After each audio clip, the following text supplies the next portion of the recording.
Beneath the misty veil of the Scottish Highlands, a vast, shimmering lake holds ancient secrets.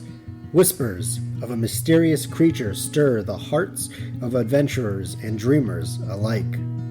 With every ripple and shadow, the water beckons curious minds to explore its hidden truths. Today, we dive into a thrilling journey through time, tracing tales of sights and quests. Will the mystery unfold or remain just beyond our grasp? Things are about to get strange.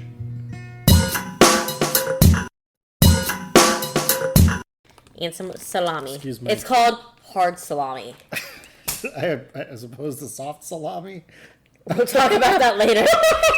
Let's not talk about that.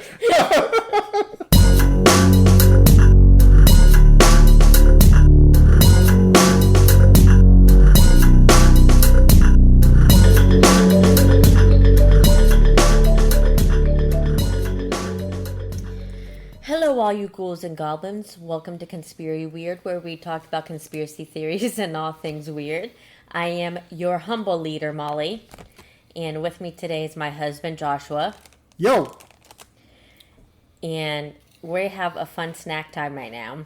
Well, what we got going on, babe? We got a charcuterie board. We got crackers, got salami. Some salami, pepperoni, Colby, Jack, cheese, mild, cheddar cheese, crackers. I got some mozzarella. We got sour candies. This is the way to go. We got Pocky. I can't believe I didn't do this sooner. This is You awesome. got goobers in the freezer. This is so good. And we got what else do we got? I'm drinking a nice cold Dr. Pepper. The cool thing about being an adult and having free will. Charcuterie boards. Charcuterie for dinner. It's just like an adult Lunchable. Yeah, exactly right. We're not sponsored by Lunchables, but hey. Hey, hit us Lunchable, hit us up. So today we're going to talk about the Loch Ness Monster. Whoop, whoop, whoop. Whoop, whoop. So let's start this off with some sightings, okay? Don't mind my rustling. I'm still eating my charcuterie. You might hear us crunching throughout this whole episode and rappers. I apologize in advance. We don't apologize. Oh, it's good. We're hungry. Might hear some rattling of rappers. Mm-hmm. Okay, so sightings. We're going to start oldest to newest, going through the whole entire sequence of events, okay? So Saint Columba, 565 AD. So this is the oldest story in the book. It comes from the Life of Saint Columba, written by Adam Nunn.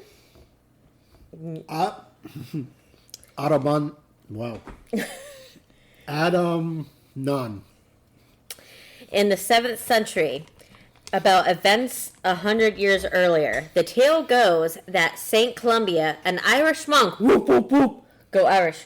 Oh, no? Okay. Is he a fighting Irish monk? I don't know. Was chilling with his crew in the land of the Picts. They were stumbling across some locals burying a guy by the river Ness. The locals say this poor man was swimming when a water beast attacked him, mauled him, and dragged him underwater, even though they tried to save him by boat.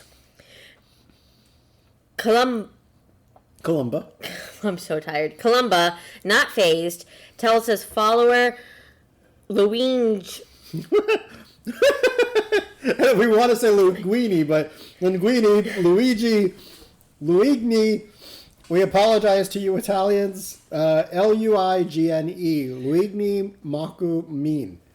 To swim across the river. The beast comes to him, but Columba makes the sign to cross and yells, "Go no further! Don't touch the man! Go back at once!" Boom! The creature stops like it has been yanked back by ropes and takes off. Columba's men and the Picts were amazed, calling it a miracle. Now, Nessie believers don't always link this to her since it was in the river and not the loch, but they still use it to say, hey, something was out there in the 6th century. Skeptics, though, say these water beast stories were super common in old saintly tales, probably just a recycled myth tied to a local landmark. Yeah. It kind of reminds me of, just thinking that they were old tales. Think of, like, old maps from, like, medieval times. Every time you go to the water, there's, like, dragons in the water. You know? Just myths being passed down. D. Mackenzie in 1871 or 1872. Jumping ahead to October 1871, 1872-ish, the records aren't quite clear. D. Mackenzie from Balnain says he saw something strange in Loch Ness.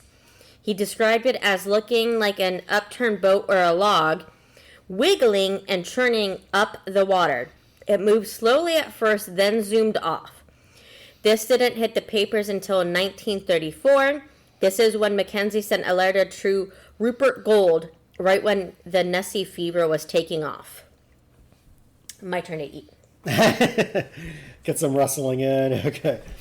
Alexander MacDonald in 1888. A mason named Alexander MacDonald from oh my gosh, these names. Abracan? We're not professionals here, okay? Abracan spotted what he called a large, stubby-legged animal coming up from the loch, about 50 yards from where he was standing on the shore. He reported it to Alex Campbell, the Loch Ness water bailiff, saying it looked like a salamander. Spooky stuff. Salamander. We have, in 1933, we have Aldi McKay. Here's where things really get going. On May 2nd, 1933, the Inverness Courier published an article that put Nessie on the map. Damn. Alex Campbell, who was a water bailiff and a part-time journalist, wrote about a sighting from April 14th, 1933. Aldi McKay and her husband were driving along the A82 when they saw this enormous creature with a whale-like body rolling in the water. The article titled "Strange Spectacle in Loch Ness" described it. The creature disported itself, rolling and plunging for a full minute, its body resembling a whale, with water cascading and churning like a simmering cauldron. Soon it disappeared in a boiling mass of foam. Both onlookers confessed there was something uncanny about it. Not your average fish, especially with its huge size and the big waves it sent out. They say the word monster was first used here, maybe by editor Evan Barron.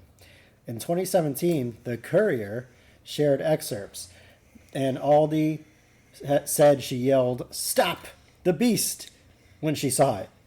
In a late 1980s interview, she admitted she knew about an oral tradition of a beast in the loch before her sighting, so maybe that colored what she saw.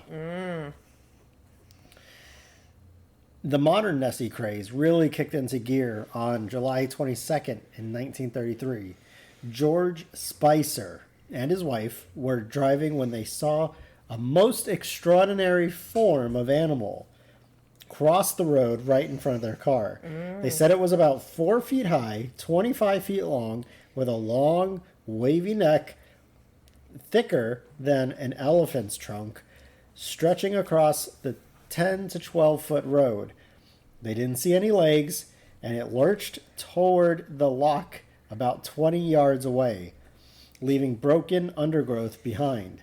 Spicer said it was the closest thing to a dragon or prehistoric animal I've ever seen, carrying something in its mouth with a body that moved like a scenic railway. The Inverness Courier published this on August 4th, 1933, and it sparked a wave of public interest and more sightings. Basically the height of me. I'm only 5 foot tall, basically the size of me. They said 4. I'm 5 But foot. it was like 20 feet long. You know, you're not that long. So let's talk about Hugh Gray in 1933. But first, some salami. Okay, sorry, go ahead.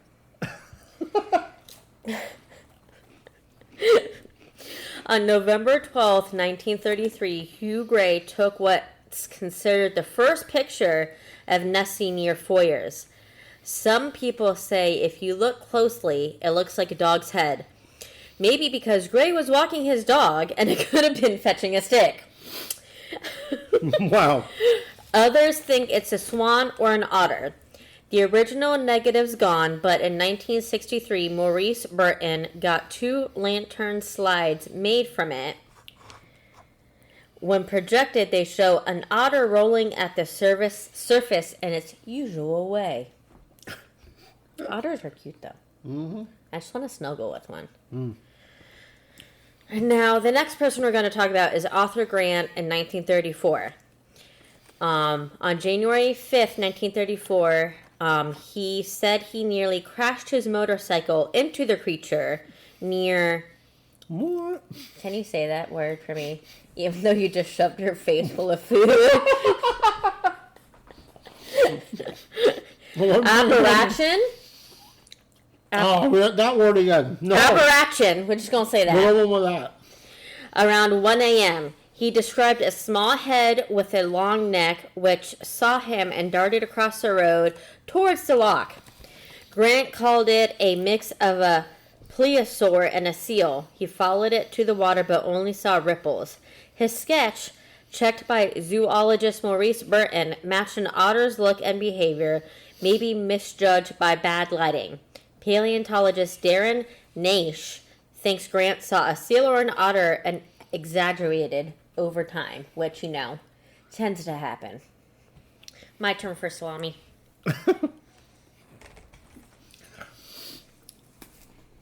This is the big kahuna of Nessie lore. On April 21st, 1934, the Daily Mail published a photo supposedly showing the monster's head and neck, taken by gynecologist Ew. Robert Kenneth Wilson, who I hate male gynecologists. They are weird. Sorry. who didn't want his name on it. So it's called the surgeon's photograph. Wilson said, I don't know if I like the fact that the gynecologist is calling himself a surgeon now. You're not a surgeon. The fact of just imagining what a surgeon does, but being near your hoo-ha. I mean, gynecologists can do surgical shit, I guess, because, Yeah, that's true. cutting a baby out of a belly is kind of surgical. I'm just thinking of, sharp objects. Well, you gotta use sharp...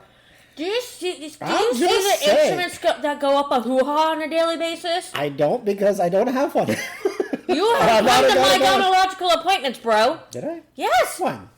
You took a picture of me in the stirrups one time.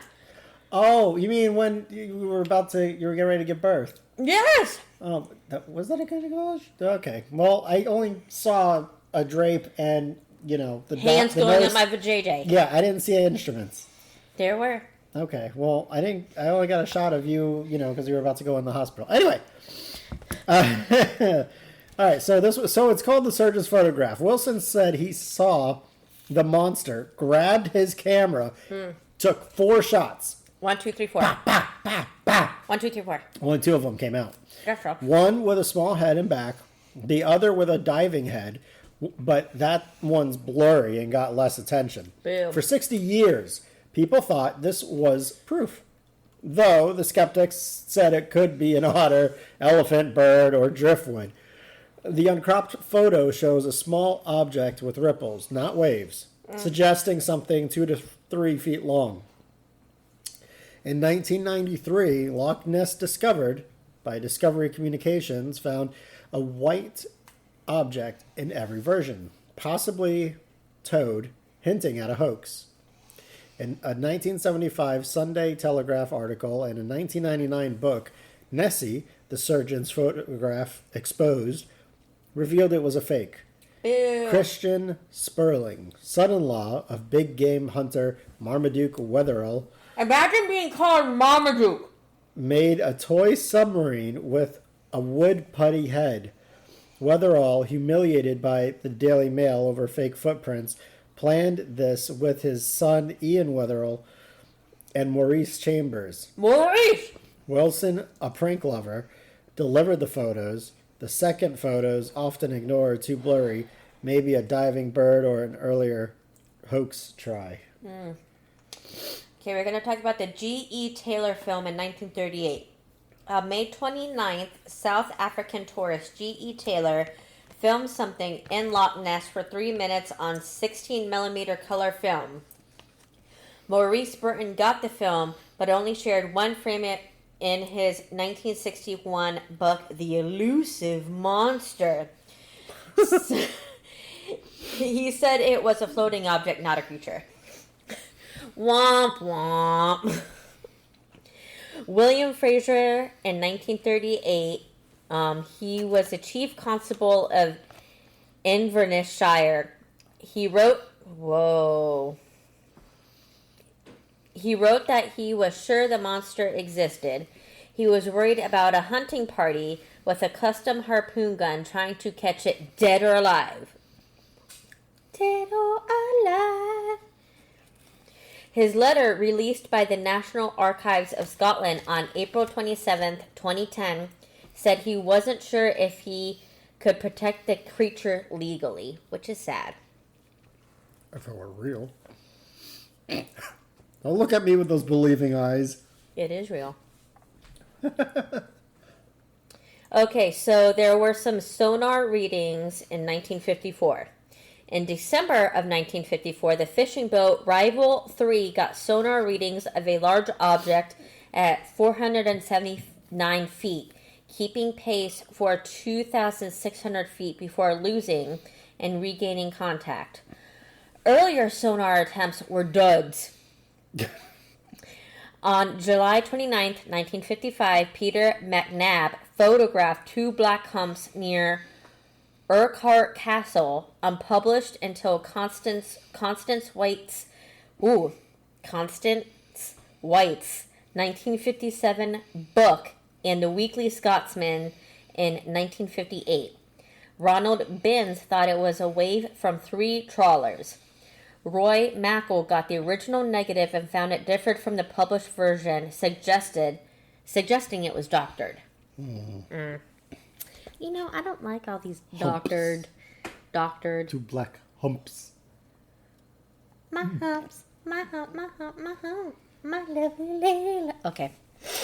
In 1960, aeronautical engineer Tim Dinsdale filmed a hump leaving a wake on his last search day. He described a reddish object with a blotch that started moving when he set up his camera. He shot 40 feet of film, and the Joint Air Reconnaissance Intelligence Center called it probably animate. Skeptics said increasing contrast shows a man in a boat in 1993. Loch Ness discovered enhanced the film, finding a shadow in the negative. Maybe the creature's back half underwater? The enhancer said, I thought Nessie was rubbish, but after this, I'm not so sure. Ooh, changing people's minds up in here. So let's talk about the Loch Ness Muppet in 1977. Well, Josh eats some cheese and some crackers. I'm gonna have some salami. And some salami. Excuse me. It's called hard salami. As opposed to soft salami? We'll talk about that later. Let's not talk about that. Oh no. Oh no. Oh no. Oh no.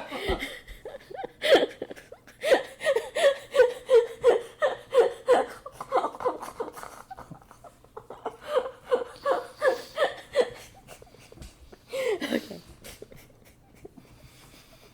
Oh no. Okay. On May 21st, 1977. Get it together, Molly. Get it together. You shut your mouth when you're talking to me. You shut your mouth when you're chewing. On May 21st, 1977, magician and psychic Anthony Doc Shields. Perfect. Exactly who I want. Telling me about if something's Do you real. remember magicians? Do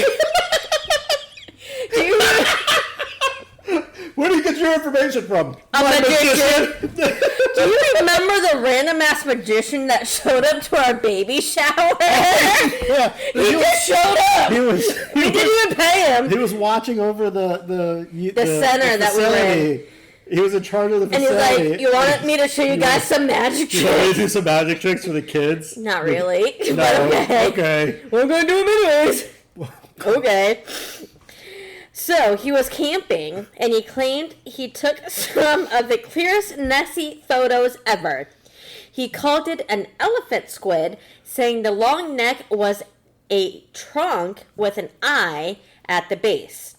Dubbed the Loch Ness Muppet for its stage look, it was called a hoax due to barely any ripples. No shit, it's coming from a magician. A magician that hardly caused any ripples. Get your things together, sir! So let's talk about the Holmes video in 2007.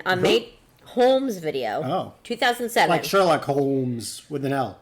Holmes. On May 26, Gordon Holmes filmed a jet black thing about 46 feet long. I love how detailed some of these things are. Some of these descriptions are. Jet black thing. Jet black thing. And this is in quotations. Jet black thing about 46 feet long. Moving fast in the water. I mean, that doesn't really tell you much, does it? Adrian Shine, a marine biologist at the Loch Ness 2000 Center, called it some of the best footage. Listen, that is one person I will trust about sea life is a marine biologist. Okay, that makes more sense than a magician. You know, I actually wanted to be a marine biologist, but yeah. I'm poor. Yeah, I don't like the smell of fish or dead things. I love fish. And I love things. And dead things. Why, one of us would have been a marine biologist and not the other. I would have quit day one. Okay, so BBC Scotland and STV News aired it in late May 2007, but Shine later said it was likely a seal, waterbird, or otter. Yep. Boo. There was more sonar image in 2011. Getting recent. Mm-hmm. On August 24th, boat captain Marcus Atkinson got a sonar image of a 4.9-foot object following his boat at 75 feet for 2 minutes. He ruled out a seal or a small fish. In April 2012, a National Oceanographic Center scientist said it was probably a bloom of zooplankton and algae. Oceanography. You know. Oceanography. Shut your mouth and just go. Shut your mouth when you're talking to me. Shut your mouth when you're talking to me. On August 3rd, 2012, George Edwards claimed on November 2nd, 2011, photo showed Nessie after 26 years of searching, spending 60 hours a week on the walk with tourists. That took forever. Said it looked like a manatee, but, quote unquote, not a mammal. Steve Feltham thought it was a fiberglass hump from a National Geographic documentary Edwards was in. Dick Rayner noted inconsistencies like Edwards' claim of a deeper loch bottom, Edwards Deep, and a faked 1986 photo. Edwards admitted in October 2013 the 2011 photo was a hoax, but insisted his 1986 one was real. So let's talk about the David Elder video in 2013. Get your cheese. On August 27th, David Elder recorded a 5-minute video of a mysterious wave from a Whoa. Try that again. On August 27th, David Elder recorded a 5-minute video of a mysterious wave from a 15-foot solid black object near Fort Augustus. I just spit out cheese. That's gross. He was photographing a swan and said the water was still with no other activity. Skeptics blamed a gust of wind. Apple Maps. Apple Maps. Welcome to the modern era. Apple Maps 2014. On April 19th in 2014, Apple Maps satellite image showed a 98-foot shape under the water at the loch's north end. Some called it Nessie. Others said it was a boat wake, seal ripples, or floating wood. Wood. Some might call it the morning wood.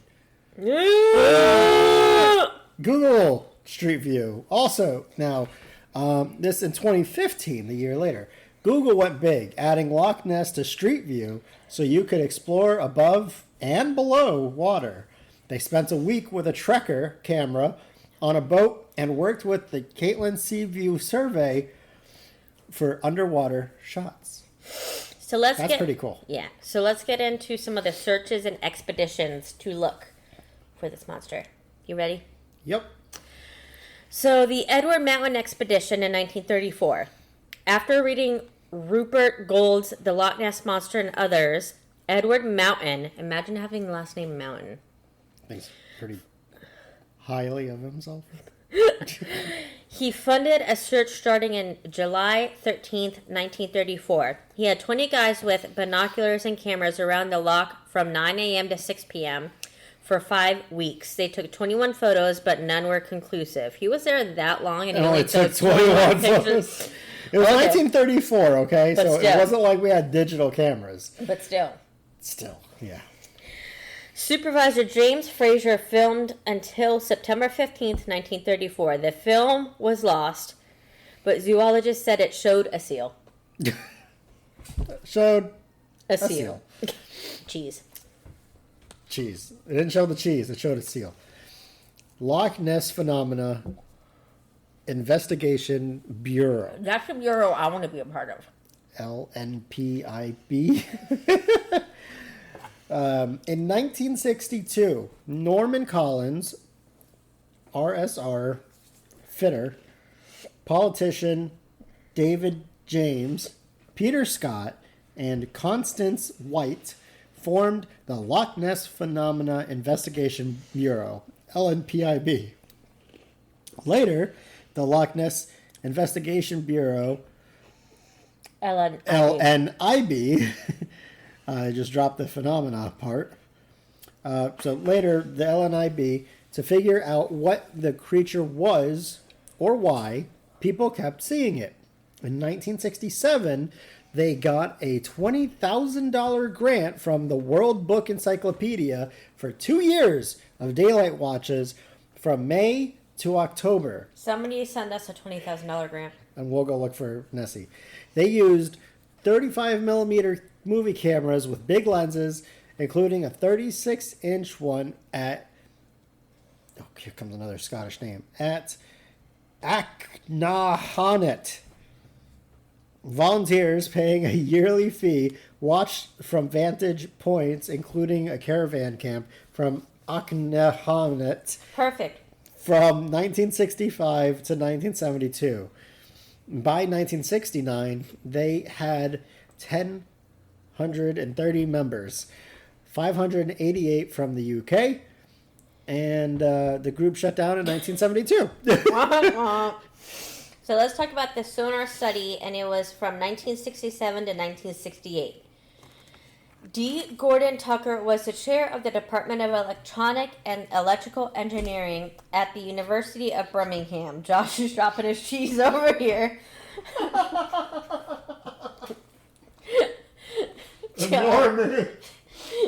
I can't ignore you when I just see you laughing and turning in your chair. We're very serious over here, if you cannot tell. He volunteered his services as a sonar developer and expert at Loch Ness in 1968. His gesture, part of a larger effort led by the LNPIB from 1967 to 1968, involved collaboration between both professionals and volunteers in a number of different fields. Tucker had chosen Loch Ness as the test site for a prototype sonar transducer with a maximum range of 2,600 feet. The device was fixed underwater at Temple Pier in Urquhart Bay and was directed at the opposite shore. It drew an Acoustic. I almost said autistic. Hello. Oh, God. No, we were dealing with autism in 1968. That wasn't a... we were in a... No, they just put them in mental asylums. Yeah, that's a whole other topic. That's a whole other topic for another day. Across the loch through which no moving objects could pass undetected. Multiple targets were identified during the 2-week trial in August. One was most likely a shoal of fish. Others moved in a way that was not typical of shoals and sped up to 10 knots. In. Let me lean in for this one. Okay. In 1972, a group of researchers from the Academy of Applied Science conducted a search for the monster. It was led by Robert H. Rines, and it involved sonar examination of the loch depths for unusual activity. Rines took precautions to avoid murky water with floating wood and peat. A submersible camera with a floodlight was deployed to record images below the surface. Rines turned on the light and it took pictures. Stop! She's playing footsie with me. Rines turned on the light and it took pictures if anything was detected on the sonar. On August 8th, Rines' Raytheon DE-725C sonar unit, operating at a frequency of 200 kilohertz, and soda's coming up, and anchored at a depth of 36 feet, identified a moving target or targets. It was estimated by echo strength at 20 to 30 feet. It was sent to specialists from Raytheon, Simrad, Hydroacoustics, Marty Klein of MIT and Klein Associates, and Ira Dyer of MIT's Department of Ocean Engineering. Itzke of Raytheon suggested that the data indicated a 10-foot protuberance projecting from one of the echoes. According to Roy Mackel, the shape was a highly flexible, laterally flattened tail, or the misinterpreted return from two mammals swimming together. Along with the sonar readings, the floodlit camera obtained a pair of underwater pictures. Both depicted what appeared to be a rhomboid flipper. Skeptics have dismissed the images as depicting the bottom of the loch, a fish fin, a rock, or air bubbles. The apparent flipper was pictured in different positions, which indicated that it was moving. The first flipper picture is better known than the second. Both were enhanced and retouched from the original negatives. According to one of the team members, Charles Wyckoff, the pictures were retouched to superimpose the flipper. The original enhancement showed a considerably less distinct object. No one is sure how the originals were altered. Rines admitted during a meeting at the Loch Ness Center and Exhibition that the flipper picture may have been retouched by a magazine editor. In 1975, British naturalist Peter Scott announced that the creature's scientific name would be Nessiteris rhomboteryx, which is Greek for Ness inhabitant with diamond-shaped fin. This is based on the photographs provided. Scott intended that the name would enable the creature to be added to the British Register of Protected Wildlife. Another sonar contact was made. This time was with two objects estimated to be about 30 feet. The strobe camera photographed two large objects. They were surrounded by a flurry of bubbles. Some interpreted the objects as two plesiosaur-like animals. This suggested that several large animals were living in Loch Ness. This picture was barely published. In 1975, a second search was conducted by Rines. Some of the pictures did seem to show unknown animals in various lightings and positions. This is despite their obvious lack of concurrent sonar readings and murky quality. One picture appeared to show the head, neck, and upper body of a plesiosaur-like animal. Skeptics argue that the object is a lot due to the lump on its chest area. The object's log-like skin texture and the mass of sediment in the full picture. Another picture seemed to depict a horned gargoyle head. What? This was consistent with some of the other sightings of the Loch Ness Monster. Skeptics point out that the tree stump was later filmed during Operation Deep Scan in 1987. Deep scan or deep throat? What? You never heard of deep throat? Oh, anyways.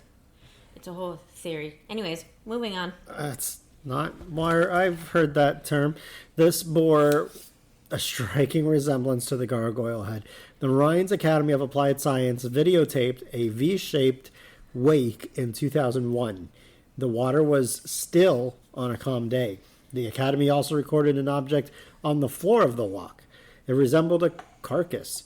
They found marine clamshells and a fungus-like organism usually not found in freshwater lochs. This suggests a connection to the sea and a possible entry spot for the monster. Rhines theorized in 2008 that the creature may have become extinct. This is citing a decline in eyewitness accounts and a lack of significant sonar readings. He went on one final expedition. He used an underwater camera and used sonar, attempting to find the body of the Loch Ness Monster. Rhines believed that the animals may have failed to adapt to temperature changes that came from global warming. I hate global warming. Let me open my soda real quick. Hold on. It's gonna pop. It's Ramune. Sponsor us, Ramune. Heyo. Heyo, don't explode. Sometimes it explodes. That's not gonna explode. Sponsor us, Ramune. You're my favorite. So We chose the noisiest drink for our podcast.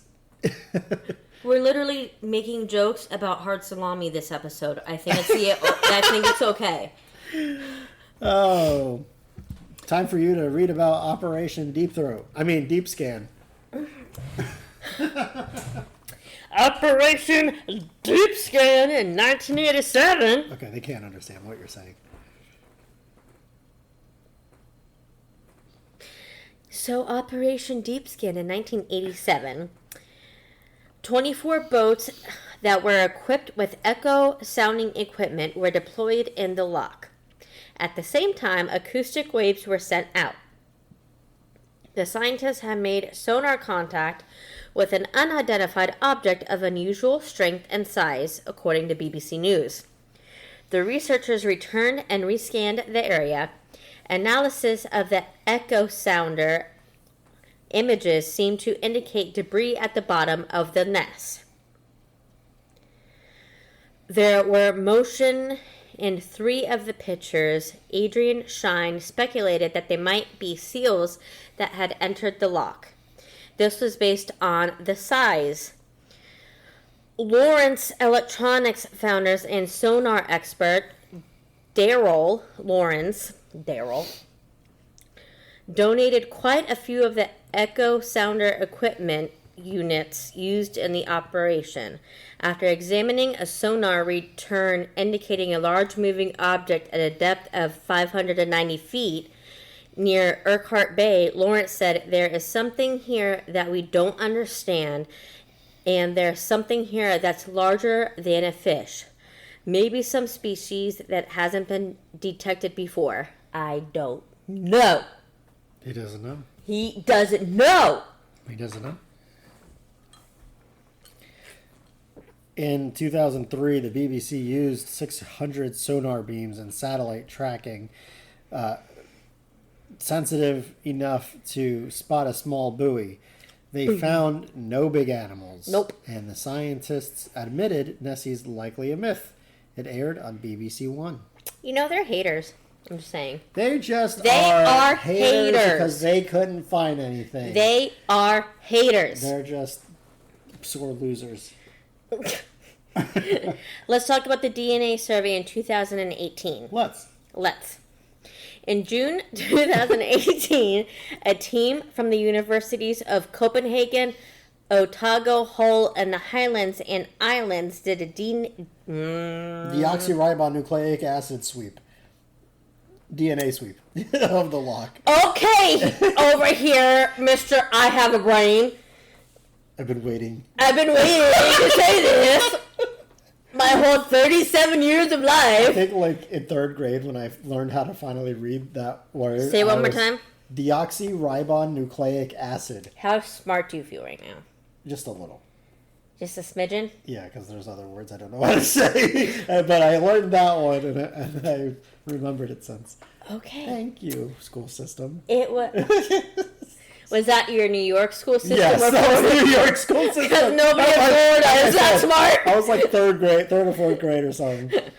Coming from someone who went to school all the way to Florida, I'm like, what the fuck is he talking about right now?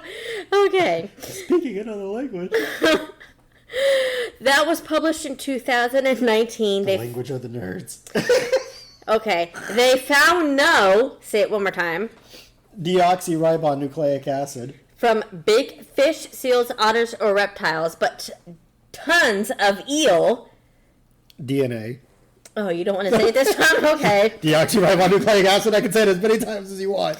Neil Gemmell from Otago said it could mean giant eels, though maybe just lots of regular ones. Okay. Tons of eel DNA. He added, I'm pretty sure there's no giant reptile in Loch Ness. Okay. Hater.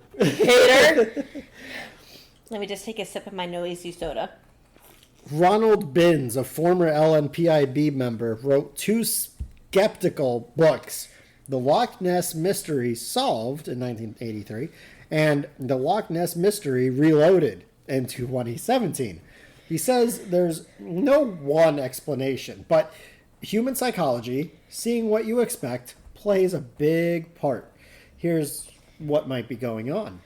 So, one thing is... And we've covered some of these items already, but to lay them out, go ahead.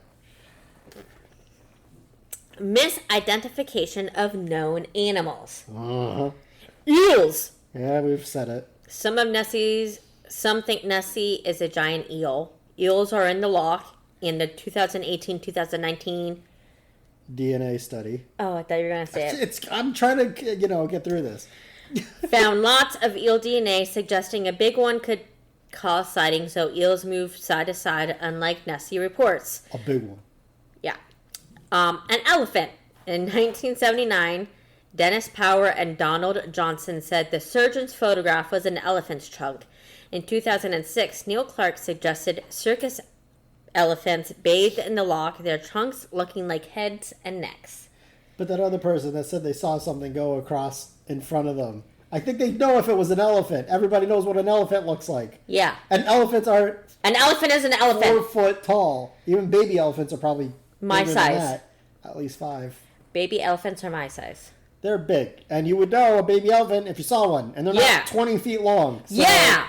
Boo to the elephant theory. Yeah! What's next? Greenland shark. In 2013, Jeremy Wade on River Monsters proposed a Greenland shark up to 20 feet that might survive in fresh water, feeding on the Loch's salmon. Salmon. Wells catfish. In 2015, Steve Feldman, after a record-breaking vigil, suggested a big Wells catfish may be released in the 19th century. Why would it still be alive from the 19th century? Anyways, other animals, such as otters, deer, or birds, can look like Nessie when judging size through binoculars with no reference. Ben says otters or deer swimming might be mistaken for a creature. I don't know why that was funny to me. Your turn. With no reference. Okay, so we talked about animals, mammals, what about misidentification of inanimate objects? Because people don't know how to use their brain. Or effects. Boat wakes. Boats. People report wakes in calm water with no boats nearby. Bartender David Monroe saw a zigzagging wake with 26 witnesses but some sightings match boat wakes, others don't. Optical effects. In 1979, W.H. Len showed wind and atmospheric refraction can distort objects. He published a rock mirage on Lake Winnipeg that looked like a neck and head. Trees. In 1933, the Daily Mirror said a tree trunk at Foyers might be the monster. In 1982, Maurice Burton suggested Scott's pine logs, propelled by gas from decay, could mimic Nessie. Hater. Seismic gas. Geologist Luigi, this one actually says Luigi, not Luigi, or whatever that other one was. Geologist Luigi Picardi. Luigi Mangione? Ties. That's not his name. I know. Anyway, Picardi ties sightings to the Great Glen Fault. The roaring in Saint Columba's story could be an earthquake, and water disturbances might be gas releases. You okay? Then there's wakes and psyches. I really should figure out how to say some of these words. Loch Ness's shape causes psyches. Seiches? Babe, just read. Oscillations every 31.5 minutes that create odd ripples. The 1755 Lisbon earthquake caused a wild psyche, but no Nessie sightings were reported. So, really quick, fun little snippet of folklore before we move on to the hoaxes. In 1980, Bengt Skorgen. Sjogren. We're not professionals here. Sjogren. Linked lake monster tales to Kelpie legends, horse-like creatures to scare kids from water. An 1879 newspaper mentioned a Kelpie, inspiring Tim Tinsdale's Project Waterhorse. Loch Ness was a top spot for pre-1933 water horse stories. Fun little folklore in there for you. Okay. Josh, you want to get into the hoaxes? Sure. Go for it, babe. There have been quite a few hoax attempts actually made. Some were successful. Some weren't. Let's go over them. In August 1933, Francesco Gasparini, an Italian journalist, submitted what he said was the first news article on the monster. In 1959, he reported citing a strange fish. He fabricated eyewitness accounts. I had the inspiration to get hold of the item about the strange fish. The idea of the monster had never dawned on me, but then I noted that the strange fish would not yield a long article, and I decided to promote the imaginary being to the rank of monster without further ado. In the 1930s, big game hunter Marmaduke Wetherell went to the loch to look for Nessie. And we talked about this earlier. Marmaduke claimed to have found footprints. When casts of the footprints were sent to scientists for analysis, they turned out to be from a hippopotamus. Hippos?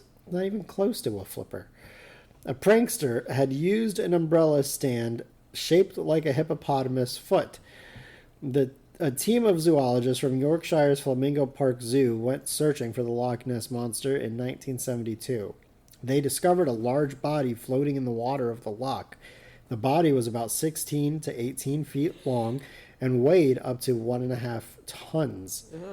It was described by the Press Association as having a bear's head and a brown, scaly body with claw-like fins. What? The creature was placed into a van and carried away for testing. Police seized the body under an act of parliament prohibiting the removal of unidentified creatures from the loch. Haters! It was later found... No, that was good. The police actually stopped them from removing stuff from the lake. No. Anyway, It was later found out that Flamingo Park education officer John Shields shaved the whiskers and disfigured a bull elephant seal that had died the week before and dumped it into the Loch. So fucked up. This was to dupe his colleagues. I would hate him after that. Can you imagine having such a grudge on your colleagues that you did something like this? I mean, some of my colleagues. Well, I dumped the seal onto my colleagues. I just feel bad for the seal. Like, what did the seal do? It was dead, so, you know. Respect, bro. True. Gerald McSorley discovered a fossil on July 2nd, 2003. It was apparently from the Loch Ness Monster. Okay. After examining the fossil, it was obvious that it had been planted. Okay. A Fire TV documentary team used cinematic special effects experts to try to convince people that there was something in the loch in 2004. They constructed an animatronic model of a plesiosaur. They called it Lucy. Even though there were setbacks, like Lucy falling to the bottom of the loch, around 600 sightings were reported where she was placed in the loch. 2 students claimed that they found a large tooth embedded in the body of a deer on the shore in 2005. They publicized the find and set up a website. Expert analysis soon revealed that the supposed tooth was the antler of a muntjac. What The tooth was, I know, what the hell is a muntjac? The tooth was a publicity stunt to promote a horror novel by Steve Alton, The Loch. Guess I'm buying that book. Fun facts. Fun facts. A 2013 Scientific American article listed tons of hoaxes since the 1930s. George Edwards' 2011 photo, published in 2012, was called Definitely a Hoax by the Journal. Google celebrated the 81st anniversary of the surgeon's photograph with a 2015 doodle. I wish I would have remembered that. Right. And a long, slender creature washed up near Laguna Niguel, California, tangled in seaweed. Reddit users compared it to a plesiosaur or Nessie. Okay, so question for you. Do you believe in the Loch Ness Monster? Every answer other than yes is lame. False. You're lying. Here's what I believe. You believe in Nessie. Dinosaurs. And possibly some dinosaurs that may have lasted for a lot longer than they should have. Because into our modern day. What is the percent? We've only explored 10% of the ocean or something like that. Tiny percentage of the ocean. So very well, there could be something that, and like we said earlier, there could have been something that came from the ocean went into Loch Ness, from saltwater or seawater to freshwater. It's possible, but no buts. I think maybe there was somebody that spotted Nessie, but I don't think. Me, I'm a skeptic. I don't believe in it. And I'm on the totally opposite end of I believe in Nessie and she believes in me. But everything is there's nothing new in this world. Everything is created because of being sparked from some other idea, right? So when somebody wanted to start the hoax of Nessie, it probably started because of passed down stories or folklore or something about it, and somebody's like, you know what, I could do that. I could make something and pass that off as a monster. So if it's not a monster, what do you think people are saying? Fat seal.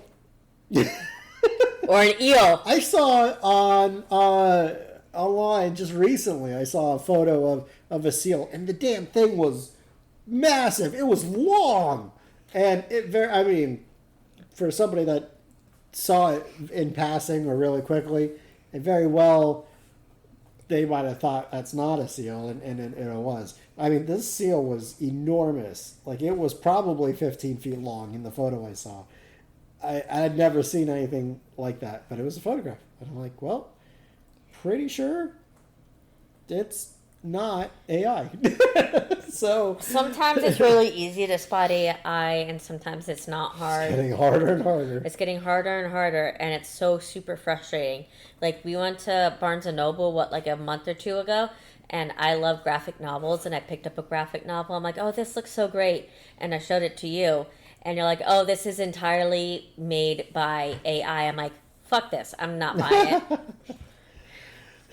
Yeah, I only support actual artists and not AI. I'm sorry. There's plenty of them out there. I don't see why we'd need to. Okay. Yeah. Last question for you. Is this just one giant hoax? I think in modern times, yes. But I am on the belief of the earlier end, possible stories being passed down because there was a monster, a dinosaur that was at some point still living. I believe... But I don't think there's a modern Nessie.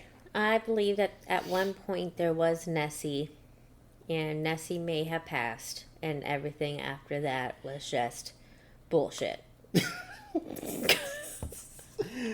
Precisely, my dear Watson.